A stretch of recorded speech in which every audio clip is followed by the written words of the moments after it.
ನಮಸ್ಕಾರ ಗೆಳೆಯರೇ, welcome back to new video. ನಾನು ಸೀತಾ. ನನ್ನ ವಯಸ್ಸು ಸುಮಾರು 26. ನಾನು ನೋಡಲು ತುಂಬ ಸುಂದರವಾಗಿ ಲಕ್ಷಣವಾಗಿದ್ದೆ. ನಾನು ಯಾವಾಗಲೂ ಕಾಲೇಜಿಗೆ ಬೆಳಗ್ಗೆ ಹೋಗಿ ಸಂಜೆ ಬರುತ್ತಿದ್ದೆ. ನನಗೆ ಇಷ್ಟವಾದ ಕೆಲಸವೆಂದರೆ ನನ್ನ ಕಾಲೇಜಿನಲ್ಲಿ ನನಗೆ ಸ್ಪೋರ್ಟ್ಸ್ ಆಡಲು ತುಂಬ ಆಸಕ್ತಿ ಇತ್ತು. ಆದ್ದರಿಂದ ಸಬ್ಜೆಕ್ಟ್ನಲ್ಲಿ ಓದಲು ಅಷ್ಟೊಂದು ಆಸಕ್ತಿ ಇಲ್ಲದಿದ್ದರೂ ನನಗೆ ಸ್ಪೋರ್ಟ್ಸ್ನಲ್ಲಿ ತುಂಬ ಆಸಕ್ತಿ ಇದ್ದ ಕಾರಣ ನಾನು ಅಷ್ಟು ಹೊತ್ತಿಗೆ ಓದಿನ ಕಡೆ ಗಮನ ಕೊಡುತ್ತಿರಲಿಲ್ಲ.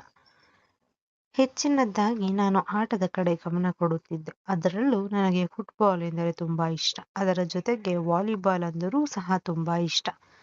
ಹೆಚ್ಚಿನದಾಗಿ ನಾನು ವಾಲಿಬಾಲನ್ನು ತುಂಬ ಇಷ್ಟಪಡುತ್ತಿದ್ದೆ. ನಾನು ಯಾವಾಗಲೂ ನಮ್ಮ ವಾಲಿಬಾಲ್ ಕೋರ್ಟ್ನಲ್ಲಿ ನಾನೇ ಕ್ಯಾಪ್ಟನ್ ಆಗಿ ಆಡುತ್ತಿದ್ದೆ.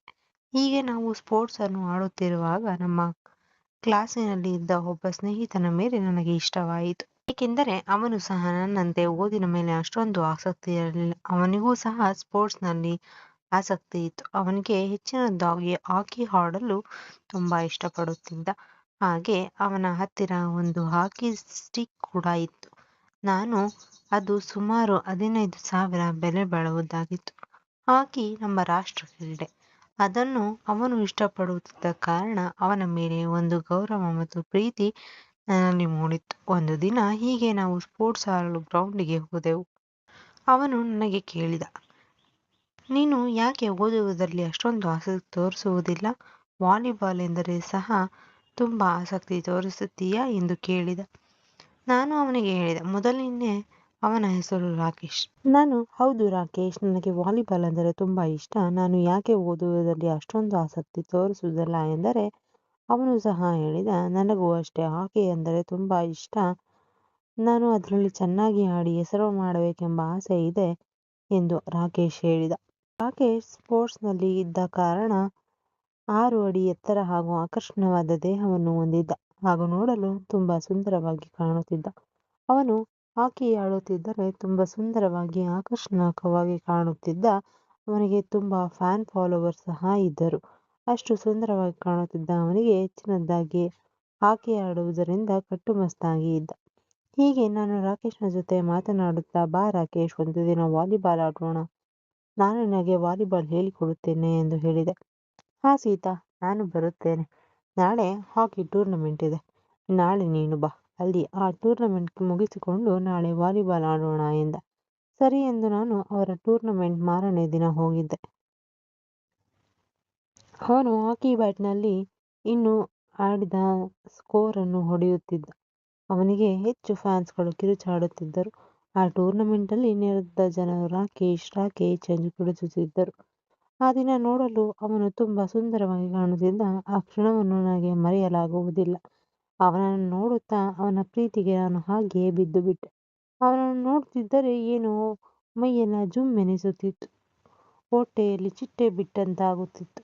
ಹಾಗೆ ಟೂರ್ನಮೆಂಟ್ ಮುಗಿಸಿಕೊಂಡು ಇಬ್ಬರು ಹಾಗೆ ಒಂದು ಕಟ್ಟೆಯ ಮೇಲೆ ಕುಳಿತುಕೊಂಡು ಹೀಗೆ ಮಾತನಾಡುತ್ತಿದ್ದೆವು. ಏನು ರಾಕೇಶ್, ನೀನು ಇವತ್ತು ತುಂಬ ಚೆನ್ನಾಗಿ ಆಟ ಆಡಿದೆ. ನಿನಗೆ ಎಷ್ಟೊಂದು ಫ್ಯಾನ್ಸ್ ಇದ್ದಾರೆ. ನಿನ್ನ ಹೆಸರನ್ನ ಕೂಗುತ್ತಿದ್ದರು ಗೊತ್ತಾ? ನಿನ್ನ ಆ ಸ್ಪೋರ್ಟ್ಸ್ ಡ್ರೆಸ್ನಲ್ಲಿ ನೀನು ತುಂಬ ಆಕರ್ಷಣೀಯವಾಗಿ ಕಾಣುತ್ತಿದ್ದೆ. ನನಗಂತೂ ನಿನ್ನ ಮೇಲೆ ಪ್ರೀತಿಯೇ ಆಗಿತ್ತು ಎಂದು ಹಾಗೆ ತಮಾಷೆಯಲ್ಲಿ ಹೇಳಿದೆ. ಅದನ್ನು ಕೇಳಿದ ರಾಕೇಶ್, ಹೇ ಸೀತಾ, ಸುಮ್ಮನಿರು, ತಮಾಷೆ ಮಾಡಬೇಡ, ನನಗಂತೂ ನಿನ್ನ ಮೇಲೆ ಪ್ರೀತಿಯೇ ಆಗುತ್ತಿದೆ ಎಂದು ರಾಕೇಶ್ ಸೀತಾಗೆ ಹೇಳಿದ. ಅದಾದ ನಂತರ ರಾಕೇಶ್, ಸೀತಾ, ನೀನು ಕೂಡ ಸ್ಪೋರ್ಟ್ಸ್ನಲ್ಲಿ ಇದ್ದೀಯಾ? ನೀನು ಚೆನ್ನಾಗಿ ವಾಲಿಬಾಲ್ ಆಡುತ್ತೀಯಾ? ಆದ್ದರಿಂದ ದೈಹಿಕವಾಗಿ ನೀನು ತುಂಬ ಸ್ಟ್ರಾಂಗ್ ಆಗಿದ್ದೀಯಾ? ನೀನು ನೋಡಲು ತುಂಬ ಸುಂದರವಾಗಿದ್ದೀಯಾ? ನಿನ್ನ ಮೇಲೂ ಸಹ ಯಾರಿಗೆ ಬೇಕಾದರೂ ಪ್ರೀತಿಯಾಗಬಹುದು. ಆದ್ದರಿಂದ ನಿನಗೂ ಸಹ ಹೆಚ್ಚು ಫ್ಯಾನ್ಸ್ ಇದ್ದಾರೆ. ನಾನು ನೋಡಿದ್ದೇನೆ. ನಿನ್ನನ್ನು ನೋಡಲಿಕ್ಕಿದ್ದರೆ ಯಾರು ಬೇಕಾದರೂ ಪ್ರೀತಿ ಮಾಡಬಹುದು. ನನಗಂತೂ ನೀನು ತುಂಬ ಇಷ್ಟ ಎಂದು ಹಾಗೆ ಹೇಳಿಬಿಟ್ಟ. ಏನೋ ರಾಕೇಶ್, ನಾನು ಅಷ್ಟು ಸುಂದರವಾಗಿದ್ದೀನಾ? ಅದನ್ನು ರಾಕೇಶ್ಗೆ ನಾನೇ ಕೇಳಿದೆ. ಆಗ ರಾಕೇಶ್, ಹೌದು ಸೀತಾ, ನೀನು ನೋಡಲು ತುಂಬ ಸುಂದರವಾಗಿದ್ದೀಯಾ. ಅದರಲ್ಲೂ ನೀನು ವಾಲಿಬಾಲ್ ಆಟವನ್ನು ಆಡಬೇಕಾದರೆ ಆ ಬಾಲುಗಳು ತುಂಬ ಸುಂದರವಾಗಿ ಕಾಣುತ್ತವೆ. ನೀನು ಹೊಡೆಯುವ ಒಂದೊಂದು ಸರ್ವಿಸ್ ಶಾಟ್ಗಳು ತುಂಬ ಸುಂದರವಾಗಿ ಕಾಣುತ್ತವೆ. ಅದರಲ್ಲೂ ಆ ಕೈಯ ತುಂಬ ಸಿಗುವ ಆ ಬಾಲುಗಳು ನನ್ನನ್ನು ಕಣ್ಣು ಕದಲದಂತೆ ಮಾಡುತ್ತದೆ. ಆ ಸುಂದರ ಬಾಲಿನ ಆಕಾರವು ನೋಡುತ್ತಿದ್ದರೆ ಆ ಬಾಲನ್ನು ಸಹ ನಾನು ಮುಟ್ಟಬೇಕು, ನಾನು ಸರ್ವಿಸ್ ಹೊಡೆಯಬೇಕು. ಹಾಕಿಯ ಜೊತೆ ಆ ಬಾಲನ್ನು ಸೇರಿಸಿದರೆ ಎಷ್ಟೊಂದು ಚೆನ್ನಾಗಿರುತ್ತೆ ಎಂದು ಅನಿಸುತ್ತಿತ್ತು. ಹೀಗೆ ಮಾತನಾಡುತ್ತಿರಬೇಕಾದರೆ ಸೀತಾ ರಾಕೇಶ್ನಿಗೆ ಕೇಳಿದಳು, ರಾಕೇಶ್, ನೀನು ಮೊದಲು ತುಂಬಾ ಚೆನ್ನಾಗಿದ್ದೀಯಾ? ನನಗೆ ನಿನ್ನ ಮೇಲೆ ಪ್ರೀತಿಯಾಗಿದೆ. ತಮಾಷೆಯಲ್ಲ ಎಂದು ಹೇಳಿದಳು. ರಾಕೇಶ್, ಹೌದು, ನನಗೂ ಕೂಡ ನೀನೆಂದರೆ ಇಷ್ಟ. ನನಗೆ ಹೇಳುವುದಕ್ಕೆ ಮುಜುಗರ ಹಾಗೂ ಸಂಕೋಚ. ನನಗೂ ಕೂಡ ನಿನ್ನ ಮೇಲೆ ಪ್ರೀತಿಯಾಗಿದೆ.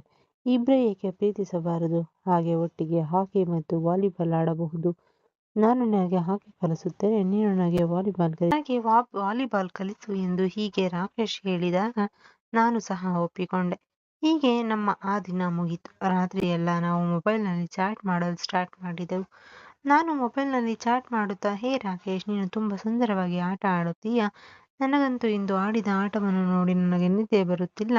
ನನಗೆ ನಿನ್ನ ನೆನಪು ಆಗುತ್ತಿದೆ ಎಂದು ಹೇಳಿದೆ. ಹೌದಾ ಸೀತಾ, ಏನು ಪರವಾಗಿಲ್ಲ, ಮಲಗು ಬೇಗ, ನಾಳೆ ಬೇಗ ಸಿಗೋಣ ಎಂದು ರಾಕೇಶ್ ನನಗೆ ಹೇಳಿದ. ಸೀತಾ, ನೀನು ಆಡುವುದನ್ನು ನಾನು ತುಂಬ ಸಲ ನೋಡಿದ್ದೇನೆ.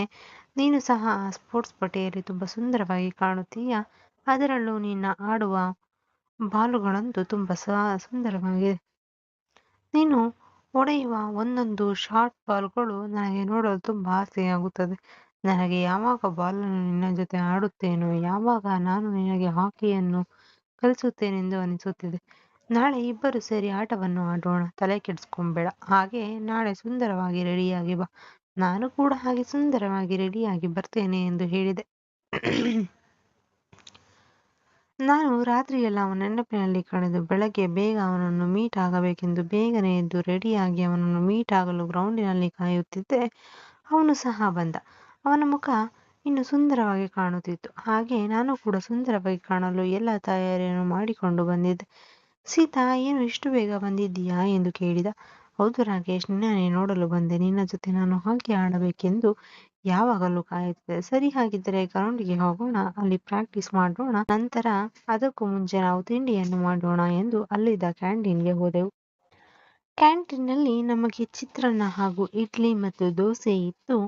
ಮೂರನ್ನು ಒಂದೊಂದು ಪ್ಲೇಟ್ ತೆಗೆದುಕೊಂಡು ಜೊತೆಗೆ ಮಿರ್ಚಿ ಬಜ್ಜಿಯನ್ನು ಸಹ ತೆಗೆದುಕೊಂಡು ನಾವು ಅಲ್ಲಿ ಸುಂದರವಾಗಿ ಸವಿದೆವು. ಆ ಸವಿಯುವ ಸಮಯದಲ್ಲಿ ನಮ್ಮೊಬ್ಬರ ಕಣ್ಣು ಬೇರೆ ಯಾರನ್ನು ನೋಡದೆ ಕಣ್ಣಲ್ಲಿ ಕಣ್ಣಿಟ್ಟು ನೋಡುತ್ತಾ, ಒಂದು ಮುಗುಳ್ನಕ್ಕೆ ಹಿಡಿದುಕೊಳ್ಳುತ್ತಾ, ಕಣ್ಣಲ್ಲಿ ಏನೇನೋ ಮಾತಾಡುತ್ತಾ, ಹಾಗೆ ನಮ್ಮ ಮನಸ್ಸಿನಲ್ಲಿ ಏನೇನೋ ಹಾಡುತ್ತಿತ್ತು. ಹಾಗೆ ಸುಂದರ ಕ್ಷಣಗಳು ಅಲ್ಲಿಯೇ ಹಾಗೆಯೇ ಬರುತ್ತಿದ್ದವು. ಪಾ, ಎಷ್ಟು ಸುಂದರ ಕ್ಷಣಗಳೆಂದರೆ ನನಗೆ ವರ್ಣಿಸಲು ಅಸಾಧ್ಯ. ನನ್ನ ಬಟ್ಟೆಯೆಲ್ಲ ಟೈಟ್ ಆಗಿದ್ದವು. ನನ್ನ ರೋಮಗಳು ನಿಂತುಕೊಳ್ಳುತ್ತಿತ್ತು. ಹಾಗೆ ಆ ಸಮಯವು ನನಗೆ ವರ್ಣಿಸಲು ಅಸಾಧ್ಯವಾಗಿತ್ತು. ನಂತರ ಕ್ಯಾಂಟೀನ್ನಿಂದ ನಾವು ಗ್ರೌಂಡಿನ ಕಡೆಗೆ ಹೊರಟೆವು. ಅವನು ನಾನು ಹಿಡಿದಿದ್ದ ವಾಲಿಬಾಲನ್ನು ನೋಡುತ್ತಾ, ಹೇ, ಏನು ಸೀತಾ, ನಿನ್ನ ವಾಲಿಬಾಲ್ನಲ್ಲಿ ತುಂಬ ಏರಿದೆ ಅನ್ಸುತ್ತೆ, ತುಂಬ ದಪ್ಪಾಗಿ ಕಾಣ್ತಿದೆ. ನಾನು ಅದರಲ್ಲಿರುವ ಏರನ್ನು ಇಳಿಸ್ಲಾ ಎಂದು ಕೇಳಿದ. ಆಗ ನಾನು ನಾಚಿಕೊಳ್ಳುತ್ತಾ, ಹಾ ರಾಕೇಶ್, ಬಾಲನ್ನು ತುಂಬ ಜಾಸ್ತಿಯೇ ಏರಿದೆ. ನಿನಗೆ ಬಾಲಿನಲ್ಲಿ ಏರಿರೋದು ತುಂಬ ಇಷ್ಟ ಅಂತ ಎಂದುಕೊಂಡೆ. ಅವನು ನನಗೆ ಇಷ್ಟ ಎಂದು ಹೇಳಿದ. ನಾನು ಸಹ ಹೇಳಿದೆ, ಏನು ನಿನ್ನ ಗ್ರೌಂಡ್ನಲ್ಲಿ ತುಂಬ ಉದ್ದನೆ ಹಾಗೂ ದಪ್ಪನೆಯ ಹಾಕಿ ಬ್ಯಾಟ್ ಇದೆಯಲ್ಲ, ಹಾಕಿ ಬ್ಯಾಟು ನೀನು ನನಗೆ ಕೊಡುತ್ತೀಯಾ? ನಾನು ಆಡಬೇಕೆಂದು ಅವಳು ಕೇಳಿದಳು. ಅವನು ಸಹ ಆ ಹಾಕಿ ಬ್ಯಾಟನ್ನು ಯಾರಿಗಾದರೂ ಕೊಟ್ಟು ಹಾಕಿ ಆಟವನ್ನು ಕಲಿಸಬೇಕೆಂಬ ಆಸೆ ಅವನಿಗೂ ಸಹ ಇತ್ತು. ಇದೇ ಸಮಯ ಎಂದು ಕೇಳಿಕೊಂಡು ಅವಳು ಯೋಚಿಸಿದಳು. ಸರಿ, ಹಾಗಾದರೆ ಗ್ರೌಂಡಿನಲ್ಲಿದೆಯಲ್ಲ ಹಾಕಿ ಬ್ಯಾಟನ್ನು ಕೊಡುತ್ತೇನೆ, ನಿನ್ನ ವಾಲಿಬಾಲನ್ನು ಕೊಡು. ನಾನು ವಾಲಿಬಾಲಿನ ಜೊತೆ ಗೇಮನ್ನು ಆಡಿ ನಿನಗಿಂತ ಹೆಚ್ಚಿನದಾಗಿ ನಾನು ಆಟವನ್ನು ಕಲಿಯುತ್ತೇನೆ. ಆಗ ಇಬ್ಬರು ನಾವು ಗ್ರೌಂಡಿನ ಕಡೆಗೆ ಹೋದೆವು. ಅಲ್ಲಿ ನಾವು ಗ್ರೌಂಡ್ನಲ್ಲಿ ಒಬ್ಬರನ್ನೊಬ್ಬರು ನೋಡಿಕೊಳ್ಳುತ್ತಾ ನಾನು ಹಾಕಿ ಬ್ಯಾಟನ್ನು ಅವಳಿಗೆ ಕೊಟ್ಟೆ. ನೋಡು, ನನ್ನ ಹಾಕಿಯ ಬ್ಯಾಟು ಎಷ್ಟು ಚೆನ್ನಾಗಿದೆ. ಅವಾಗ ಸೀತಾ, ಹೌದು, ನಿನ್ನ ಹಾಕಿ ಬ್ಯಾಟು ತುಂಬ ಸುಂದರವಾಗಿದೆ. ನನಗಂತೂ ನೋಡುತ್ತಿದ್ದರೆ ನಾನೇ ಇಟ್ಕೊಳ್ಳಬೇಕು ಅನ್ನಿಸುತ್ತಿದೆ. ನಾನು ಮುಟ್ಟಬಹುದೇ ಎಂದು ಸೂಕ್ಷ್ಮವಾಗಿ ಮುಟ್ಟಿದೆ. ಯಾಕೆಂದರೆ ಅವನ ಹಾಕಿ ಬ್ಯಾಟು ಸುಮಾರು 15,000 ದುಡ್ಡಿನದ್ದಾಗಿತ್ತು.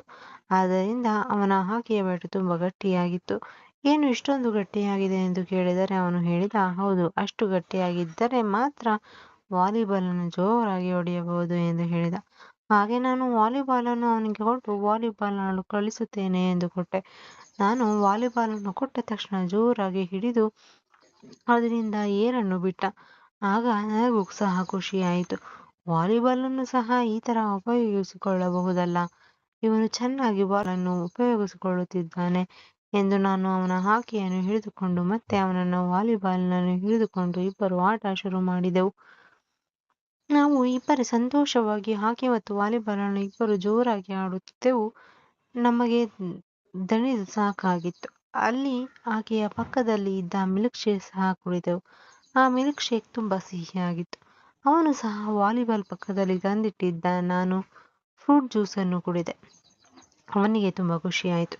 ಹೀಗೆ ಸತತ ಸುಮಾರು 2 ಗಂಟೆಗಳ ಕಾಲ ಹಾಕಿ ಮತ್ತು ವಾಲಿಬಾಲನ್ನು ಆಡುತ್ತಾ ನಮಗೆ ದಣಿವಾಗಿ ಸುಸ್ತಾಗಿತ್ತು. ನಮಗಂತೂ ಇದು ಅನುಭವಿಸಿದ ಆ ದಿನ ತುಂಬಾ ಅನುಭವವನ್ನು ಕೊಟ್ಟಿತ್ತು. ಹಾಗೆ ನಮ್ಮಿಬ್ಬರ ಆಟವು ಯಾವತ್ತೂ ಆಡಬೇಕೆಂದು ಆಸೆ ಪಟ್ಟಿದ್ದೆವು. ಇಂದು ಆ ಆಸೆ ತೀರಿತು. ಇಬ್ಬರೂ ಸಹ ವಾಲಿಬಾಲನ್ನು ಆಡಿದೆವು. ನಂತರ ಆ ಹಾಕಿಯನ್ನು ಸಹ ಆಡಿದೆ. ನನಗೆ ತುಂಬಾ ಸಂತೋಷವಾಯಿತು. ಆ ಹಾಕಿ ತುಂಬಾ ಸುಂದರವಾಗಿದೆ. ನಿನ್ನ ಆಟವು ನನಗೆ ತುಂಬಾ ಇಷ್ಟ ಆಗಿದೆ ಎಂದು ಹೇಳಿದೆ. ಅವನು ಸಹ ಹೇಳಿದ, ನಾನು ಯಾವತ್ತೂ ವಾಲಿಬಾಲ್ ಆಟ ಆಡಿರಲಿಲ್ಲ. ನಿನ್ನ ಜೊತೆಯಲ್ಲಿ ಆ ವಾಲಿಬಾಲ್‌ನ್ನು ಸಹ ಮುಟ್ಟಲು ಅವಕಾಶ ಆಗಿತ್ತು. ಹಾಗೆ ನನಗೆ ಅದರ ಜೊತೆ ಆಡಲು ತುಂಬಾ ಖುಷಿಯಾಗುತ್ತಿತ್ತು ಮತ್ತು ಇಷ್ಟವಾಗುತ್ತಿತ್ತು. ನಾನು ಯಾವಾಗಲೂ ನಿನ್ನ ಜೊತೆ ವಾಲಿಬಾಲ್ ಆಡುತ್ತೇನೆ ಎಂದು ಹೇಳಿದ. ಹಾಗೆ ನಾನು ಸಹ ನನಗೂ ಅಷ್ಟೇ ನಿನ್ನ ಹಾಕಿ ಬ್ಯಾಟು ತುಂಬಾ ಇಷ್ಟವಾಯಿತು. ನಾನು ನಿನ್ನ ಹಾಕಿ ಬ್ಯಾಟಿನಲ್ಲಿ ಆಡುತ್ತೇನೆ. ನನಗೆ ಇನ್ನೂ ಹೆಚ್ಚಿನದಾಗಿ ಕಲಿಸು ಎಂದು ಅವನಿಗೆ ಹೇಳಿದೆ. ಅವನು ನನ್ನನ್ನು ನೋಡಿ ನಗುತ್ತಾ ಏನೋ ಒಂದು ಖುಷಿಯಲ್ಲಿ ಹೇಳಿದ, ಸರಿ ಸೀತಾ, ನಮ್ಮಿಬ್ಬರ ಸ್ನೇಹ ಹೀಗೆ ಇರಲಿ ಎಂದು, ನಮ್ಮಿಬ್ಬರ ಪ್ರೀತಿಯೂ ಹಾಗೆ ಇರಲಿ ಎಂದು ಅವರಿಬ್ಬರ ಸ್ನೇಹ ಮುಂದುವರಿಯಿತು. ನಾವು ವಾರದಲ್ಲಿ 2 ದಿನ ಹಾಕಿಯನ್ನು ವಾಲಿಬಾಲನ್ನು ಸೇರಿಸಿ ಇಬ್ಬರ ಜೊತೆಯಲ್ಲಿ 2 ಆಟಗಳು ಆಡುತ್ತಿದ್ದೆವು. ನಮ್ಮಿಬ್ಬರ ಸ್ನೇಹ ಹೀಗೆ ಮುಂದುವರಿಯುತ್ತಿತ್ತು. ನನಗಂತೂ ತುಂಬಾ ಇಷ್ಟವಾಗುತ್ತಿತ್ತು. ಅವನು ಸಹ ತುಂಬಾ ಇಷ್ಟಪಡುತ್ತಿದ್ದ. ನಂತರ ಹೀಗೆ ನಾವು ಓದಿನಲ್ಲೂ ಸಹ ಆಸಕ್ತಿ ವಹಿಸಿಕೊಂಡು ಓದಿನಲ್ಲೂ ಸಹ ತುಂಬಾ ಹೆಚ್ಚಿನ ಅಂಕಗಳನ್ನು ಪಡೆಯಲು ಮಾತನಾಡಿಕೊಳ್ಳುತ್ತಿದ್ದೆವು. ಆದರೂ ನಮಗೆ ಹೆಚ್ಚಿನ ಆಸಕ್ತಿ ಹಾಕಿ ಬ್ಯಾಟು ಮತ್ತು ಅವನಿಗೆ ಬಾಲಿನ ಮೇಲೆ ಯಾವಾಗಲೂ ಆಟ ಆಡಲು ಇಷ್ಟಪಡುತ್ತಿದ್ದ. ನಾನು ಸಹ ಹಾಕಿ ಆಡಲು ತುಂಬಾ ಇಷ್ಟಪಡುತ್ತಿದ್ದೆ. ಹೀಗೆ ನಾವು ಹಾಕಿ ಆಡುತ್ತಿದ್ದೆವು. ಅದೇ ರೀತಿ ವಾಲಿಬಾಲ್ ಸಹ ಅವನು ಆಡುತ್ತಿದ್ದ. ಹೀಗೆ ನಮ್ಮ ಕಾಲೇಜಿನಲ್ಲಿ ನಾವೇ ಇಬ್ಬರ ಹೆಸರು ತುಂಬಾ ಫೇಮಸ್ ಆಗಿತ್ತು. ಅವನು ಹಾಕಿ ಆಟ ಆಡೋದು ಫೇಮಸ್ ಆಗಿದ್ದ. ನಾನು ವಾಲಿಬಾಲ್ ಫೇಮಸ್ ಆಗಿದ್ದೆ. ಹಾಗೂ ಇಬ್ಬರು ನಾವು ಟೂರ್ನಮೆಂಟಲ್ಲಿ ನಾನು ವಾಲಿಬಾಲನ್ನು ಚೆನ್ನಾಗಿ ಆಡಿ ಗೋಲ್ಡ್ ಮೆಡಲ್ ಪದಕವನ್ನು ಪಡೆದು, ನಂತರ ಅವನು ಹಾಕಿ ಸಹ ಚೆನ್ನಾಗಿ ಆಡಿ ಅವನು ಗೋಲ್ಡ್ ಪದಕ ಪಡೆದಿದ್ದ. ಇದರಿಂದ ಅವನ ಹೆಸರು ಮತ್ತು ನನ್ನ ಹೆಸರು ಕಾಲೇಜಿನಲ್ಲಿ ಟಾಪ್‌ನಲ್ಲಿತ್ತು. ನಮ್ಮ ಹೆಸರುಗಳು ಹೀಗೆ ನಾವು ಯಾರಿಗೂ ತಿಳಿಯದಾಗೆ ಗೊತ್ತಾಗದ ಹಾಗೆ ಪ್ರಾಕ್ಟೀಸ್ ಅನ್ನು ಹೆಚ್ಚಾಗಿ ಮಾಡುತ್ತಿದ್ದೆವು. ಹೀಗೆ ನಮ್ಮ ಇಬ್ಬರ ಹಾಕಿ ಮತ್ತು ವಾಲಿಬಾಲಿನ ಆಟವು ವಾರಕ್ಕೆ 3 ಸಾರಿ ನಡೆಸುತ್ತಿದ್ದೆವು. ನನಗಂತೂ ಅದರಲ್ಲಿ ತುಂಬಾ ಆಸಕ್ತಿ ಇತ್ತು. ತುಂಬಾ ಆಸೆ ಹಾಗೂ ತುಂಬಾ ಆಕರ್ಷಣೀಯವಾಗಿ ತುಂಬಾ ಭಾವನೆಗಳು ಮೂಡುತ್ತಿದ್ದವು. ಇದರಿಂದ ನಾವು ಹೆಚ್ಚಿನದಾಗಿ ಆಟದ ಕಡೆ ಒತ್ತಾಯ ನಡೆಸುತ್ತಿದ್ದೆವು. ಹೀಗೆ ನಮ್ಮ ಕಾಲೇಜಿನ ದೈನಂದಿನ ಕೆಲಸಗಳನ್ನು ಮಾಡುತ್ತಾ ಆಟದ ಕಡೆ ಹೇಗೆ ಗಮನ ಕೊಡುತ್ತಿದ್ದೆವು. ನೀವು ಸಹ ನಿಮ್ಮ ದೇಹವನ್ನು ಯಾವುದೇ ರೋಗಗಳಿಂದ ದೂರ ಇರಬೇಕೆಂದರೆ ದೇಹಕ್ಕೆ ಎಕ್ಸರ್ಸೈಸ್, ವ್ಯಾಯಾಮಗಳು ಎಲ್ಲ ಮಾಡಿ ಖುಷಿಯಾಗಿರಿ. ಆರೋಗ್ಯಕರವಾದ ಊಟವನ್ನು ಮಾಡಿ ಹೆಚ್ಚಿನ ಆಸಕ್ತಿ ಆರೋಗ್ಯದ ಕಡೆ ಕೊಡಿ ಎಂದು ಹೇಳುತ್ತಾ, ಹಾಕಿ ಮತ್ತು ವಾಲಿಬಾಲ್ ಇಷ್ಟವಾದರೆ ಡೈಲಿ ಆಡಿ ಮರೆಯಬೇಡಿ. ಇಲ್ಲಿಗೆ ಈ ಕತೆ ಮುಗಿಯುತ್ತದೆ. ಸ್ನೇಹಿತರೆ, ನಿಮಗೆ ಈ ಕತೆ ಇಷ್ಟವಾಗಿದ್ದರೆ ಲೈಕ್ ಮಾಡುವುದನ್ನು ದಯವಿಟ್ಟು ಮರೆಯಬೇಡಿ. ಮತ್ತೆ ಇಂತಹ ಇನ್ನಷ್ಟು ಕತೆಗಳಿಗಾಗಿ ನಮ್ಮ ಚಾನಲನ್ನು ಸಬ್ಸ್ಕ್ರೈಬ್ ಮಾಡಿಕೊಳ್ಳಿ. ಮತ್ತೆ ಸಿಗೋಣ. ಧನ್ಯವಾದಗಳು.